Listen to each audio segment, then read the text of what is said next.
എന്തായാലും എല്ലാവർക്കും ഓണാശംസകൾ. ഗുരുവായൂരിലും വലിയ തിരക്ക് തന്നെ അനുഭവപ്പെടുന്നുണ്ട്. പ്രത്യേകിച്ച് തൃശ്ശൂരുകാരെ സംബന്ധിച്ചും മറ്റുള്ള കണ്ണന്റെ വിശ്വാസികളെ സംബന്ധിച്ചുമൊക്കെ അവരുടെ ഓണം എന്ന് പറയുന്നത് കണ്ണനൊപ്പം ആഘോഷിക്കുക എന്നുള്ളതാണ്.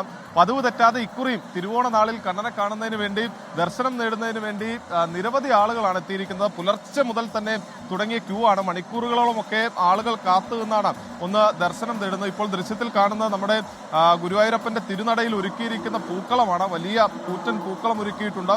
അങ്ങനെ തുടങ്ങി ഇവിടെ എത്തുന്ന ഭക്തർ ഇന്ന് തിരുവോണ സദ്യ കൂടി കഴിച്ചിട്ടാണ് പോവുക. ഗുരുവായൂരിനെ സംബന്ധിച്ച് ഇന്നലെ ആയിരുന്നു ഗുരുവായൂരിലെ പ്രധാന ചടങ്ങ്. അത് കാഴ്ചക്കുല സമർപ്പിക്കുക എന്നുള്ളതാണ്.